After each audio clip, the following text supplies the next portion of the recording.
So today I want to share with you my experience working and living in Yellowstone National Park during summer of 2022. I worked with Xanterra.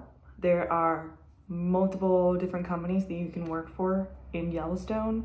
There's Xanterra, which is the big one. They hire, I don't remember the exact number, but like a couple thousand people every summer to work there. And then they own most of all of the lodging. They own some of the campsites. They own gift shops and literally all this random stuff like activities, stuff like that. They own mostly everything in the park. And then there's Delaware North. They run some of the general stores. Well, not even some. I think pretty much all of them are run by Delaware North. And there's YPSS, which is like the gas stations that you'll see in the park.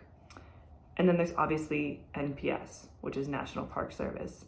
So before I really get into this video, I want to answer a question I have got a lot on my TikToks that I've made, and that is, what qualifications do you need to work in Yellowstone?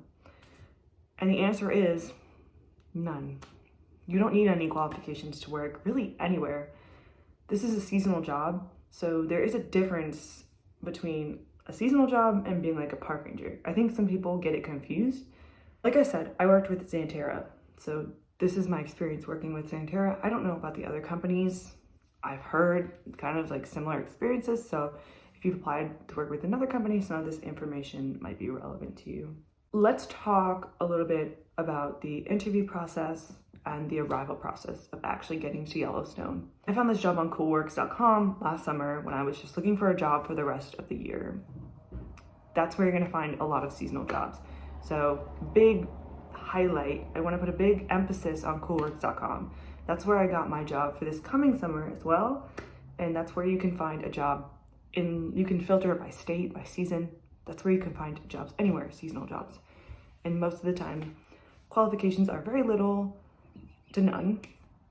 And most of them provide housing and food. So you can also go directly to the website if you wanna work with this company, feel free. Anyway, the interview process, or really application process, it was really easy. I honestly couldn't tell you specifics because I don't remember, but the application was easy. I got an interview, and the interview was on the phone. So not Skype, but actually on the phone. I don't think they do Skype interviews. I think they're all just on the phone. And the interview itself was super easy and laid back. They didn't ask me any hard questions. I ended up accepting the job, and I worked there from August 16th to October 10th. So getting more into the arrival process, I'm gonna try to insert some like clips and videos and stuff. But I'm from North Carolina, so I did not drive. I flew into Bozeman. If you're gonna fly in, you need to fly to Bozeman. Don't fly to Jackson or anywhere else because they will only pick you up from Bozeman. So unless you have another ride, you have to fly into Bozeman. And I would recommend flying into Bozeman the day before your actual arrival date. Not even recommend, I say it's pretty much required that you do, because they have a bus that will pick you up, and it will pick you up on your arrival day. So for me, it was August 16th. So it picks you up on that day, but at like 7 a.m. So there's pretty much no way for you to get there at 7 a.m. and have a flight the same day. It just doesn't really make sense.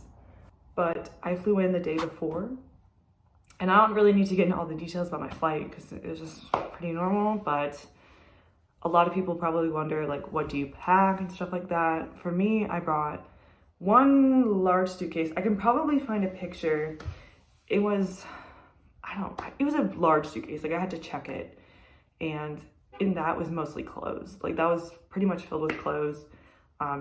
You want to make sure to bring mostly outdoors clothes. So shorts, like biking shorts, leggings. I mean, if you're a guy, you can tailor this to how you are, but just clothes to wear outside. And since it is the summer, make sure you bring t-shirts and stuff like that. But also bring sweaters, sweatshirts. It can snow any time of year. It can get really cold any time of year. So make sure you also bring a winter coat with you, even if you're only going in the middle of the summer, just as a precautionary, because it can snow and it will. So yeah, I had a big thing of clothes, and I was there for 2 months. honestly, there were some things I didn't wear. So take that as you will. I didn't bring too much stuff, but I brought enough. Anyway, I lost my train of thought because I'm surrounded by dogs. Oh, okay, so I talked about the clothes thing. I would definitely say don't overpack like you're going on vacation and you need an outfit for every day, because you will have access to laundry. So you can wash your clothes and stuff like that. So you can really, I would say, pack as minimally as you possibly can. But anyways, I brought another suitcase. It was smaller, and that was mainly filled with like things I wanted to bring. Like, I didn't bring a blanket. I wish I did, but stuff like that, like just for your dorm. I brought a couple, like some pictures. I don't know. I brought my laptop, chargers, like hiking boots, stuff like that. And then I also brought a backpack. Getting onto the bus situation. So if you fly in, you need to catch this bus. You have to request the bus ahead of time. And when you do your onboarding, it will say this in like the the handbook. You can call them or you can just email HR and they'll put your name on the list. And then you have to catch the bus at, when I was there, you had to catch the bus at either Walmart or at the Best Western. And they're literally across the street from each other. So you can just Uber there or you can walk. I stayed at the Comfort Inn and it was in the Walmart parking lot. So it was like 7 in the morning. I've got like 3 giant suitcases and I'm hauling them across the Walmart parking lot. But anyway, you get on the bus. They'll like they'll check your name off the list. You get on, they put all your stuff underneath. So we went in through the west entrance of the park. I think if you're going this summer or if you went any previous summer, you can go through the north entrance. So you go through Gardner. So I'm not gonna like tell you how my experience was so much because it's different, but pretty much the drive is about 2 hours into the park. They will take you to HR first. So if you're going this summer, that will be in Gardner. For us, they brought us to Old Faithful. So it was different because that's not really where HR is. But they take you there to check in. And when you get there, they will like take your measurements and stuff for your uniform. They will collect like documents and stuff like they normally do for a job. They gave us a t-shirt. They gave us some other information. We had to sign some papers and then we got lunch there. But like I said, this could be a exclusive experience to just my summer. I don't really know. After that, after you check in, they will take the bus around to all of the locations. So it'll be a really long day. I guess I haven't really explained yet how the villages work. So there are 6 villages in Yellowstone that you can work at. So think of it as a giant 8, right? There's the upper loop and there's the lower loop. I worked at Canyon, so I was in the middle pretty much. Up at the top, there's Mammoth, right? And then there's like Roosevelt here, there's Canyon here. And that's like for the upper loop. And then on the lower loop, you have like Lake at the bottom, Old Faithful here, and Grant here. So if that makes sense, there are 6 villages that you can work at. And those are the villages with like EDRs and dorms and stuff like that. There are a few other places in the park. There are campgrounds. There's like Fishing Bridge, Bridge Bay. Yeah, there are other locations that you can work, but they don't have housing. So you will either like commute there and they'll only put you there if you have a car, or if you have an RV, I guess you can live there. But yeah, so the bus will take you around and will drop you off at where your location is. You'll go to housing, they'll give you your room, they'll give you your key, or the key to your room, and then they'll send you off. For me, they didn't even tell us where the EDR was or anything, so I went to my room and I was just so lost. Like I had no idea what was going on. I was like, where do I go to eat? They had told us like, oh, the next day you're gonna go to your orientation. They were like, yeah, you'll go to the orientation and it's at the pub. And I was like, well, where's the pub? They gave us a map, but the map didn't help me at all. So I was lost. But I will insert some pictures of the rooms. And I also want to show you some pictures that I have physically. just from my disposable camera. Rooms they're very basic. They will give you linens and pillows and stuff like that. So you will have what you need like to live there, but they are very basic rooms. Like think of a college dorm, but just way more outdated. There is a couple of dorms that I know of that are newer and like built more recently, but they're like it's a good chance you're gonna just look in the old ones. So I was in 2 different dorms because I had to move like a week into my contract. But so my first one was at Lake, and it was in the GoldenEye dorm, and this is what my dorm looked like. Sorry, the picture's kind of blurry. But like, so you have a bed, and like I said, I think this is the blanket that they gave me. They give you like a pillow, and then you have this dresser here, and I just put all my crap on it. There was a light, and then you also have like a bigger dresser. I only had the bigger dresser at Lake. When I went to Canyon, I didn't have the bigger dresser, but I'll go into that in a second. And then this bedroom was a suite style, so like you had a bathroom that was connected to another room, so 4 people shared a bathroom. So that's a picture of my Lake dorm. It's kind of a bad picture, but then at Canyon, this is where I was for pretty much the whole time. This is kind of what it looked like. Again, it's a bad picture. I'll try to put like a video or something. But I had bunk beds. They don't have to be bunked. You can take them off, but mine were bunked.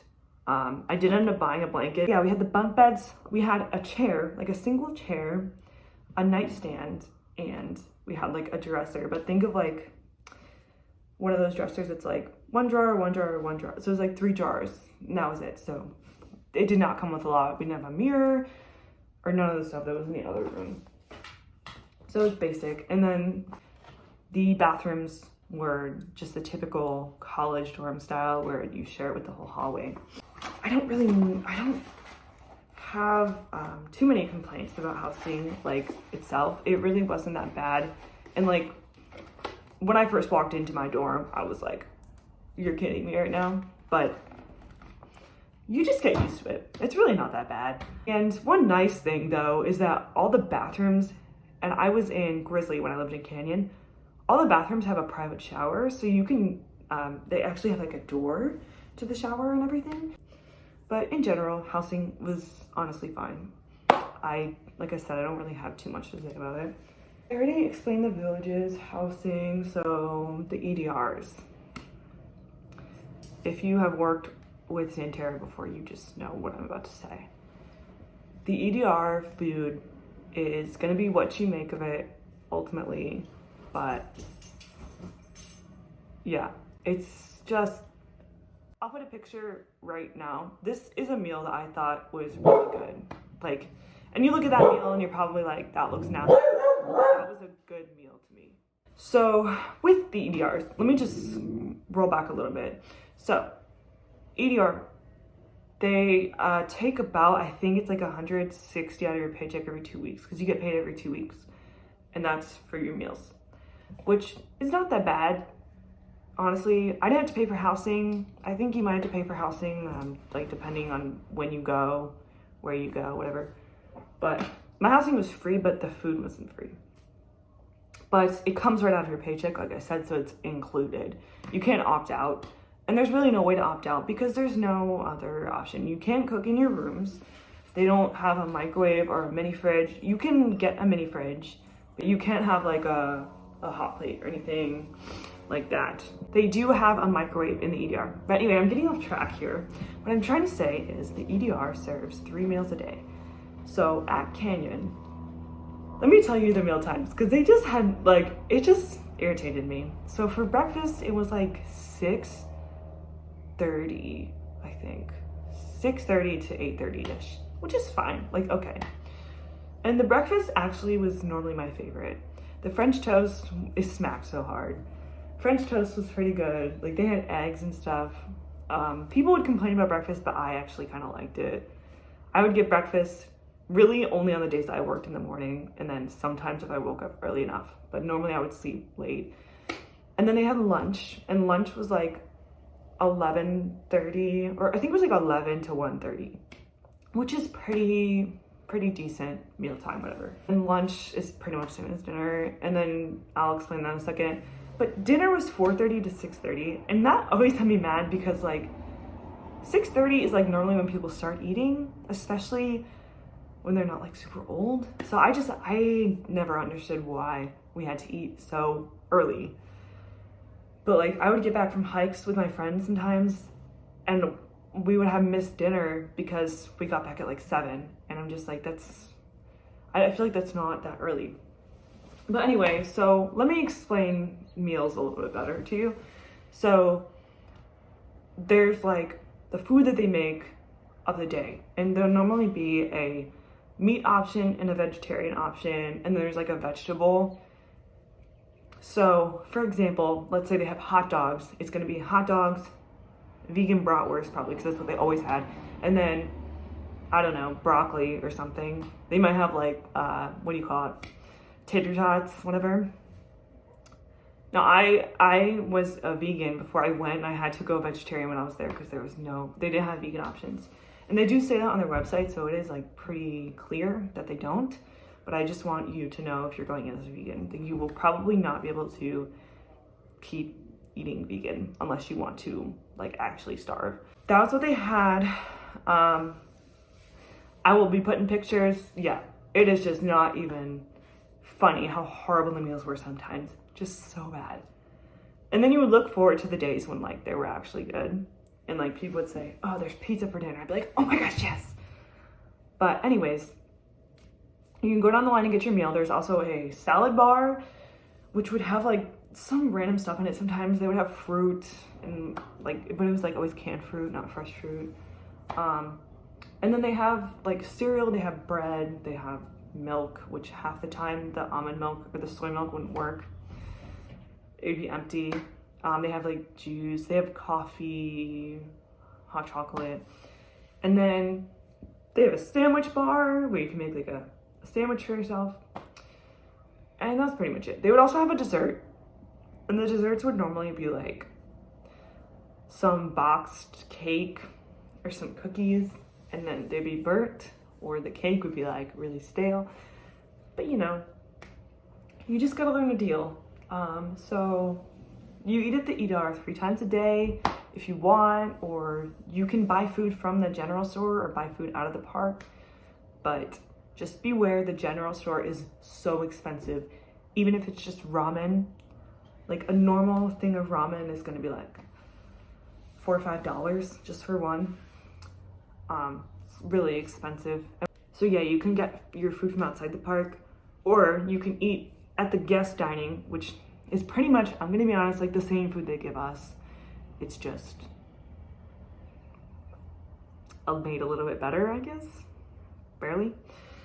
Or you can eat at the pub. So the pub is the pub. I really know how to explain it. It's like a bar that they have there. The pub is only open at night. At least at Canyon it was open. It opens at like 7. So after the EDR closes, you can go there to get your dinner if you want, but you do have to pay for it. And it's for employees only, so it's not for guests or anything. And you can get pizza, you can get pretzels. The pizza was actually normally pretty good. So those are your options. And there's also vending machines.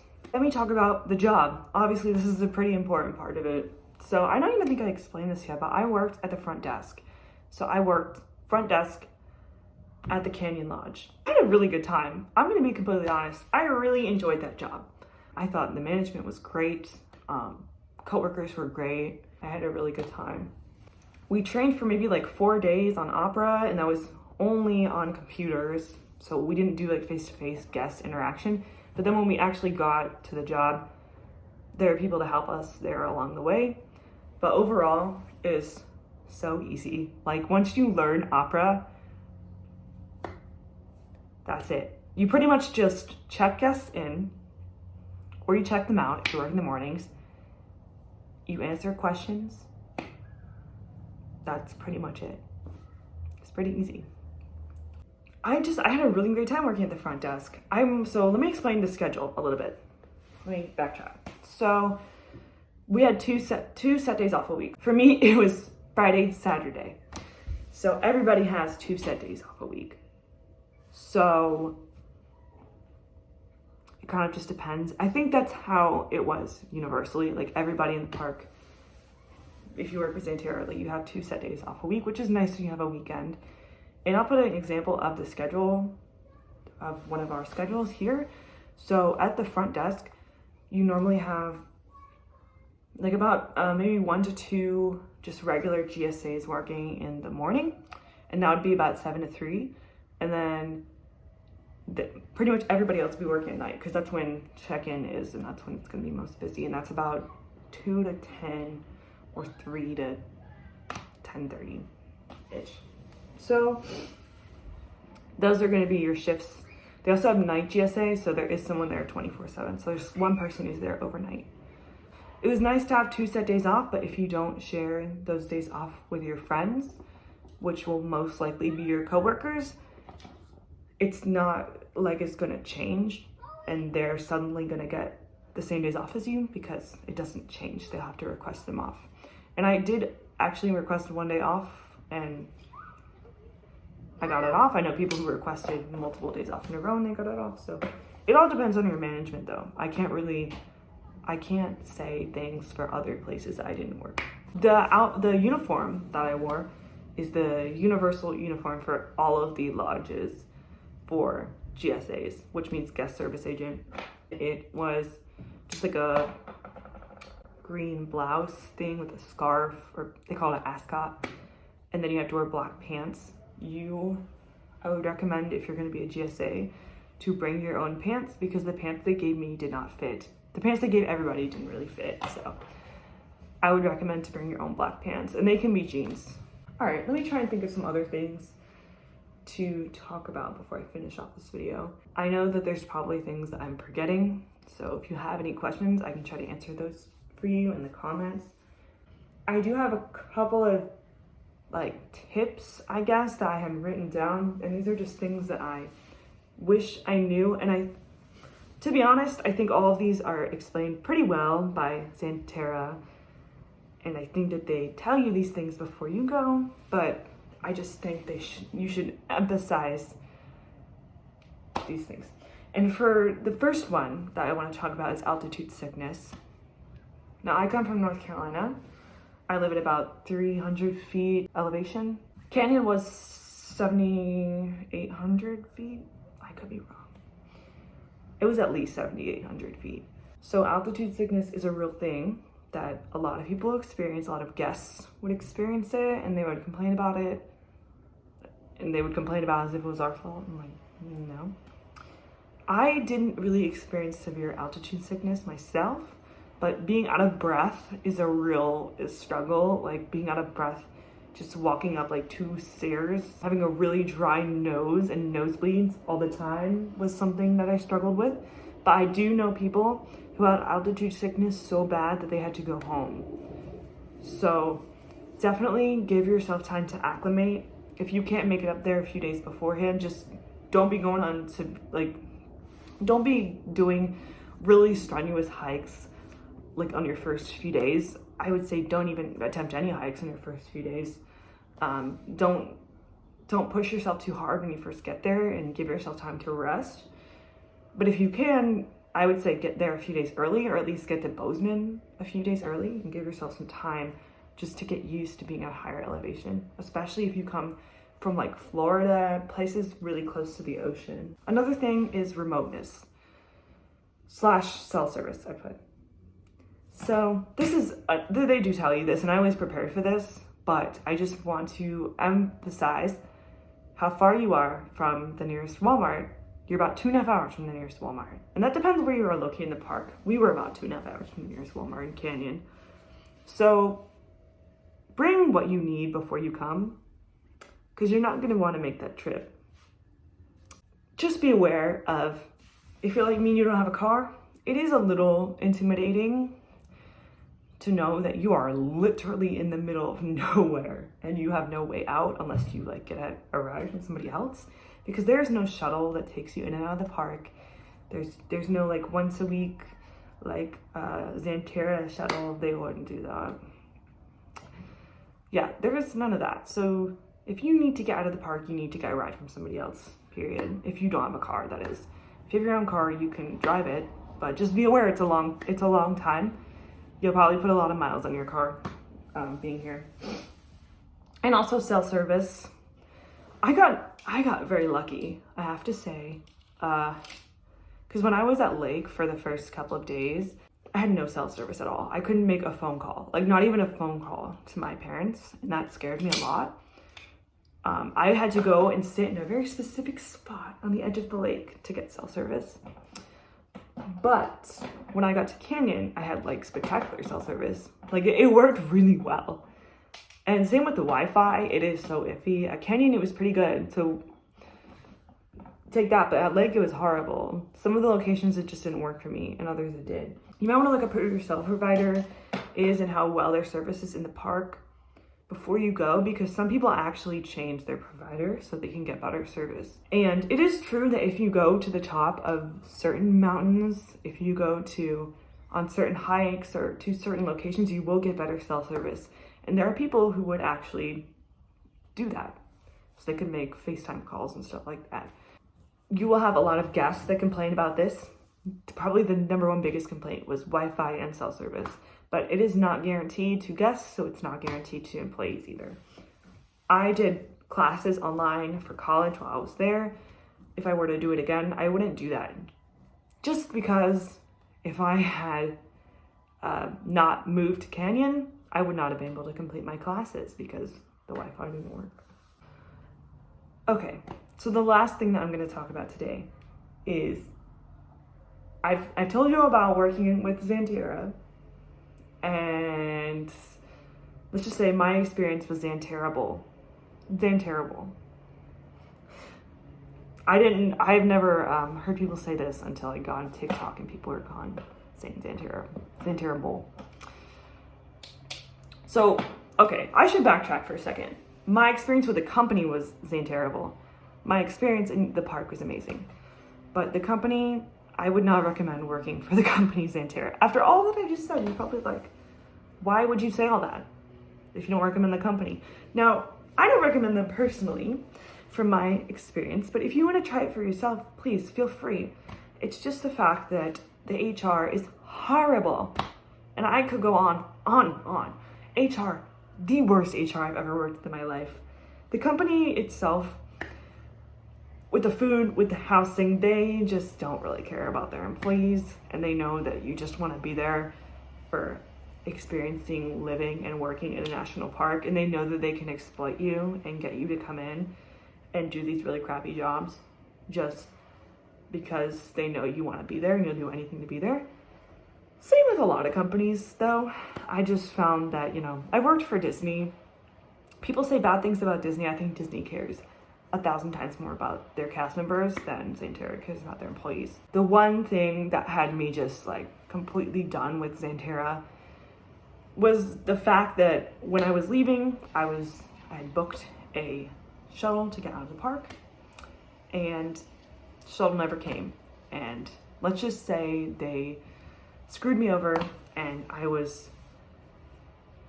had a flight the next day, and I didn't miss the flight because I had an amazing friend who was literally my savior and drove me out to Bozeman. But if it wasn't for her, I would have been stuck in the park for a few more days and I wouldn't miss my flight. So anyway, I want to wrap up this video just by saying that my experience was not everybody's experience. I know a lot of people who went to work for Xanterra again, a lot of people who said that they would work for Xanterra again. But overall, I think everybody recognizes that they are not the best company, but your own personal experience, what you make of it is what makes it great. If you have any questions for me, please leave them down in the comments. I feel like even though I was only there for 2 months, you learn a lot in those 2 months. And there was a lot that I did not cover. There's so much more that I could talk about, but I couldn't go on forever. But if I could, I would.